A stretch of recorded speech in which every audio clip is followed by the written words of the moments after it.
अस्सलाम वालेकुम। आज हम नेक्स्ट टॉपिक स्टडी करने जा रहे हैं। This is about biological method. इसमें हम देखेंगे बायोलॉजिकल मेथड होते क्या हैं और फिर हम बायोलॉजिकल मेथड्स कौन कौन से होते हैं उनको स्टडी करेंगे step by step. Your first question is define biological method. Biological method को हम डिफ़ाइन करते हैं, these are the method which are used to solve the biological problem. वो मेथड्स जिनको हम यूज़ करते हुए बायोलॉजिकल प्रॉब्लम सॉल्व करते हैं। अब नेक्स्ट आपके पास क्वेश्चन ये है कि बायोलॉजिकल प्रॉब्लम क्या होता है। ये आपके पास एक पॉइंट बन गया, what is mean by a biological problem. तो बायोलॉजिकल प्रॉब्लम को हम डिफ़ाइन करते हैं, those problems which are caused by the living organisms. वो प्रॉब्लम्स जो लिविंग ऑर्गेनिजम्स की वजह से क्रिएट होते हैं उनको बायोलॉजिकल प्रॉब्लम का नाम देते हैं। फॉर एग्ज़ाम्पल मलेरिया किसकी वजह से होता है? Mosquito. Mosquito is a living organism. Mosquito के अंदर किस वजह से होता है? क्योंकि उसके अंदर प्लाज्मोडियम प्रेजेंट है। Plasmodium is a cause of malaria. तो आप ये कहते हैं कि ये एक बायोलॉजिकल प्रॉब्लम है, लिविंग ऑर्गेनिज्म की वजह से हो रहा होता है इसलिए। अच्छा, इसको अंडरस्टैंड करने के लिए इनके हम नेक्स्ट स्टेप अगर देखें, इससे पहले कि हम देखें साइंस क्या चीज़ है, ये अंडरस्टैंड करना ज़्यादा ज़रूरी है। साइंस को हम डिफ़ाइन करते हैं, it is a systematised knowledge. ये सिस्टमेटाइज का मतलब क्या है?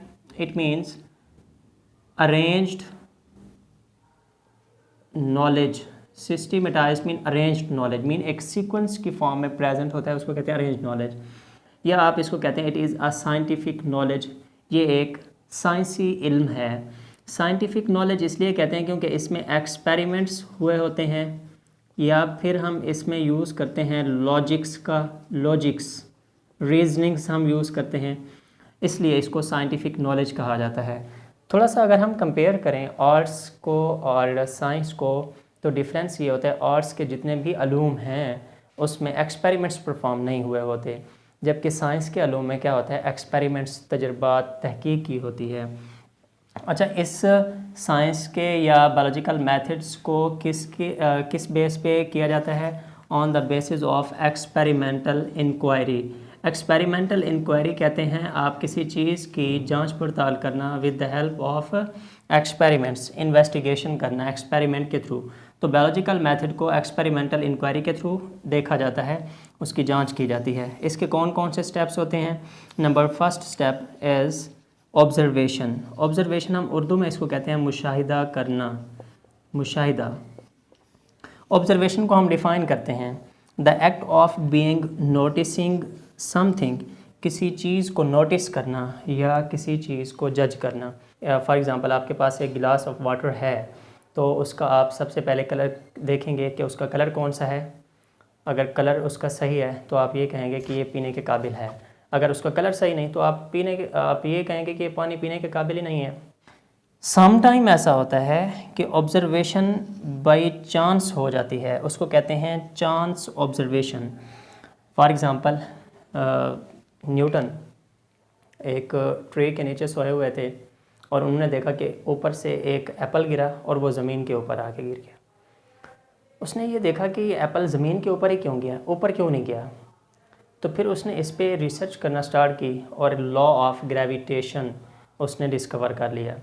तो इसको कहते हैं बाई चांस ऑब्जर्वेशन, जिसको हम चांस ऑब्जर्वेशन का नाम देते हैं।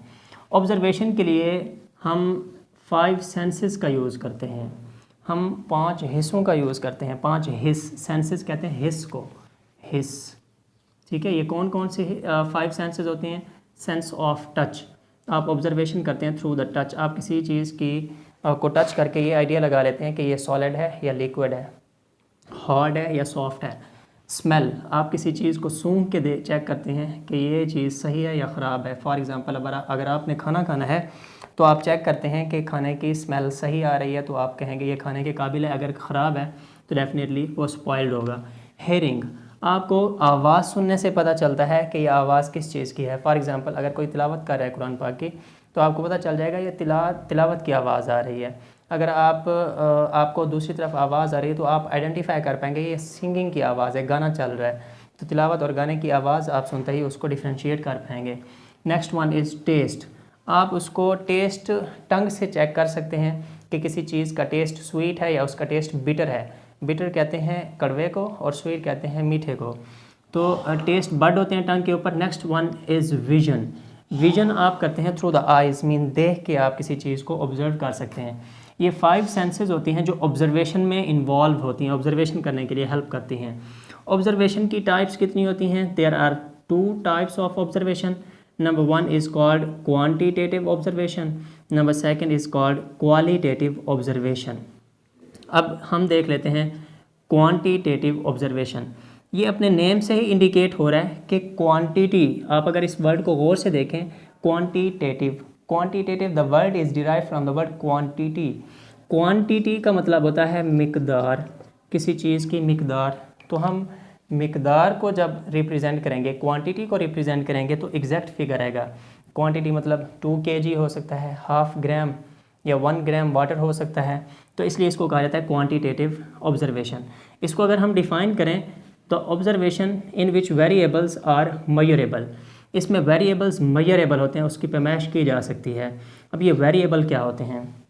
आप शॉप पे जाते हैं, शॉपकीपर से कहते हैं कि मुझे चीनी चाहिए, शुगर। वो कहेगा कितनी चीनी चाहिए, how much sugar you required. तो आप एग्जैक्टली फ़ौरन ये कहेंगे कि मुझे 2 kg चाहिए। तो वो 2 kg क्या होगा? वेरिएबल होगा। आप उसे कहेंगे 1 kg मुझे शुगर चाहिए, तो वो आपको ईज़िली मेजर करके देगा 2 kg with the help of tools. तो ये वेरिएबल है। इसमें आप एग्जांपल लिख सकते हैं 2 kg, 3 kg, जैसे आपको ज़रूरत है। अच्छा, ये क्वांटिटेटिव ऑब्जर्वेशन ये ज़्यादा एक्यूरेट होती है। एक्यूरेट क्यों होती है? क्योंकि इसमें एग्जैक्ट आपको फिगर्स का पता होता है, एग्जैक्ट नंबर्स का पता होता है, एग्जैक्ट वैल्यू का पता होता है।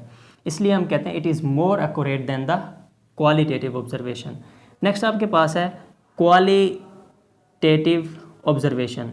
अब ये क्वालिटेटिव, इसको देखें तो ये रिप्रेजेंट कर रहा है क्वालिटी को, किसी चीज़ की क्वालिटी को, टाइप को, उसकी प्रॉपर्टीज़ को रिप्रेजेंट कर रहा है। इसको हम डिफ़ाइन करते हैं observation made by the senses. वो ऑब्जर्वेशन जो हम सेंसेस के थ्रू करते हैं उसको नाम देते हैं क्वालिटेटिव ऑब्जर्वेशन। फॉर एग्जांपल, मेरे पास ये एक रेड मार्कर है, आप कहते हैं ये रेड है। कितना रेड है ये आपको आइडिया नहीं, आप इसको मेजर नहीं कर सकते।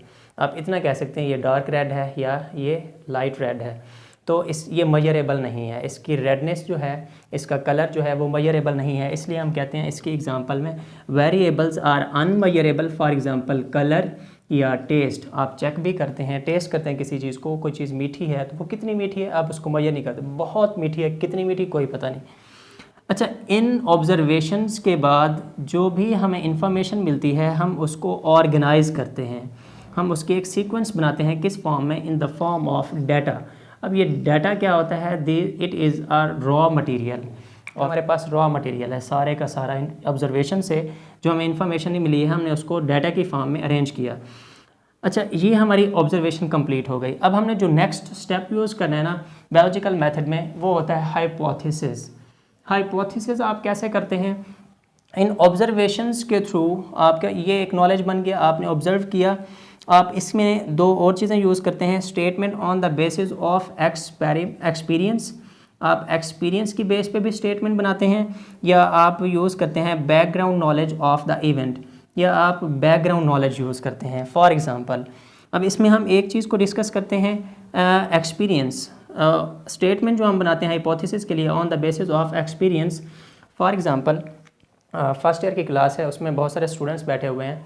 मैंने 1 साल जब क्लास स्टार्ट हुई थी उसमें मैंने नंबर ऑफ़ स्टूडेंट्स की हाइट को मेजर किया था कि फ़र्स्ट ईयर के स्टूडेंट की जो हाइट है वो कितने स्टूडेंट्स हैं और कितने स्टूडेंट्स की हाइट कितनी है। फिर जब ये स्टूडेंट्स चले गए, नेक्स्ट ईयर एक न्यू क्लास आ गई, तो फर्स्ट ईयर के स्टूडेंट्स को ही दोबारा उनकी मैंने हाइट को मेजर करना है। तो मैं क्या काम करता हूँ, वो प्रीवियस इन्फॉर्मेशन लेकर आता हूँ। मैं कहता हूँ ये इनकी हाइट भी वही होगी जो लास्ट ईयर मैंने मेजर की थी, तो वो मेरा क्या होगा? प्रीवियस एक्सपीरियंस होगा। अब नेक्स्ट हमारे पास है बैकग्राउंड नॉलेज ऑफ इवेंट्स।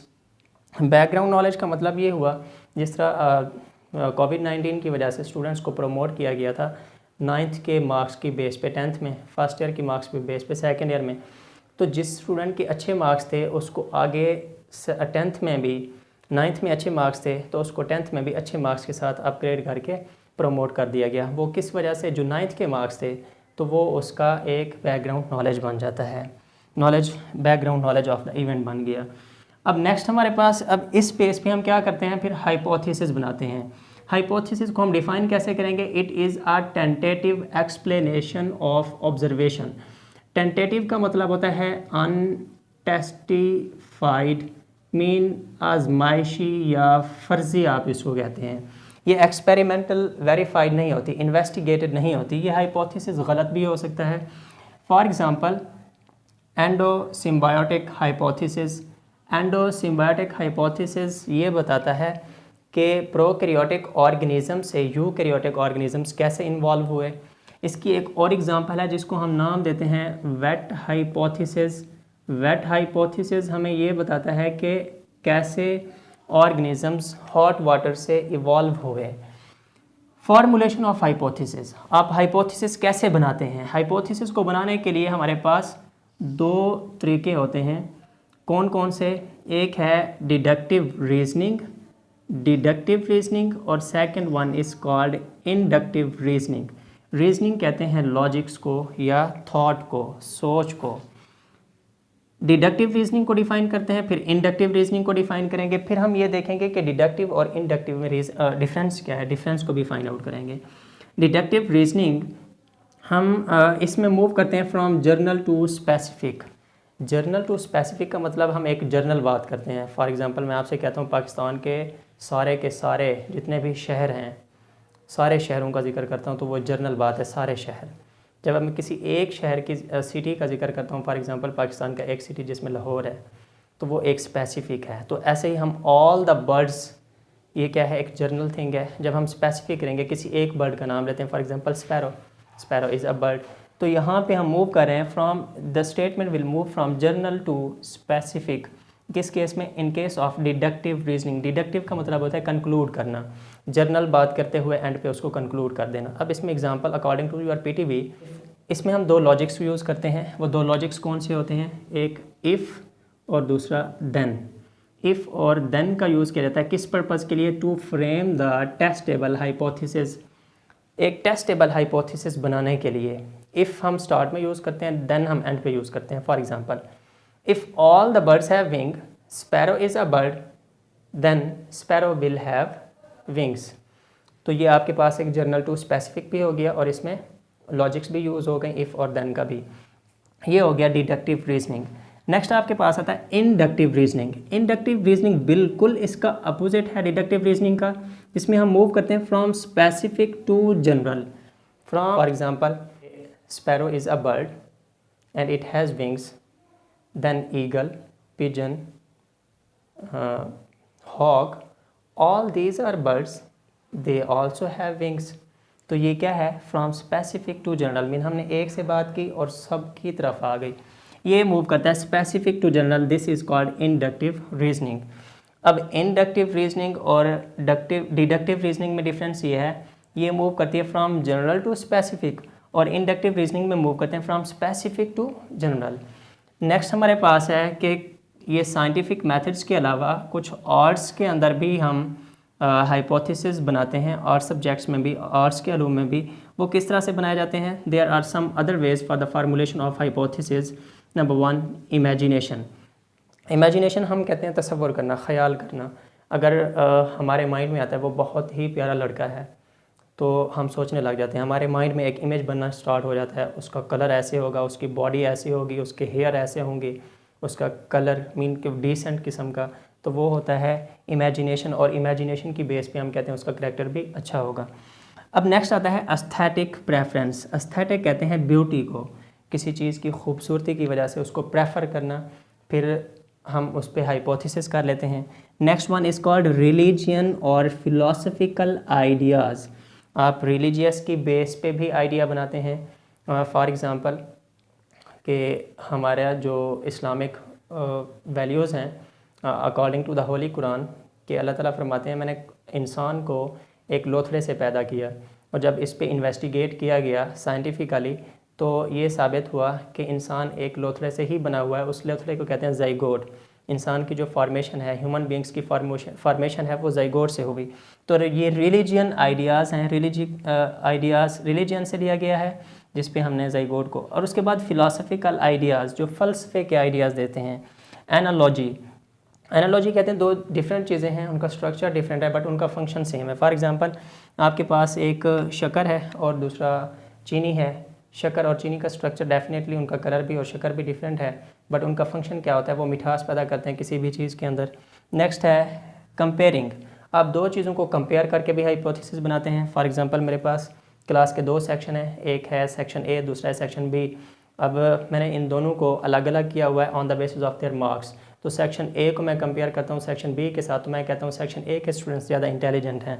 ये हम कंपेयर करके हाइपोथेसिस ड्रा करते हैं। सम टाइम ऐसा होता है कि discovering one thing when which leaking for other thing, हम ऐसा कर रहे होते हैं, किसी एक चीज़ को डिस्कवर कर रहे होते हैं और बाई चांस उसमें से कोई और चीज़ बन जाती है। For example for the formation of penicillin, तो साइंटिस्ट क्या कर रहे थे, बैक्टीरिया को कल्चर करते हुए उस मीडिया के अंदर जो उसके एक्सपेरिमेंटल टूल्स थे, जो इंस्ट्रूमेंट्स थे, उसके अंदर अचानक ही फंगस गिर गया था और वहाँ से उन्हें पेंसिलिन बना दी। हालांकि वो बैक्टीरिया की ग्रोथ को चेक कर रहे थे, तो वहाँ से फार्मेशन किस चीज़ की हो गई, पेंसिलिन की हो गई। तो उसके लिए हम कहते हैं discovering one thing which leaking for the other thing, वो कोई और चीज़ बन जाती है। तो ये आपके पास थे साइंटिफिक मेथड्स जो हम यूज़ करते हैं for the formation of scientific law, जो हमारे साइंस में इन्वॉल्व होते हैं। नेक्स्ट हम इंशाल्लाह इसके नेक्स्ट स्टेप को स्टडी करेंगे। तब तक के लिए अपना ख्याल रखिएगा। अल्लाह।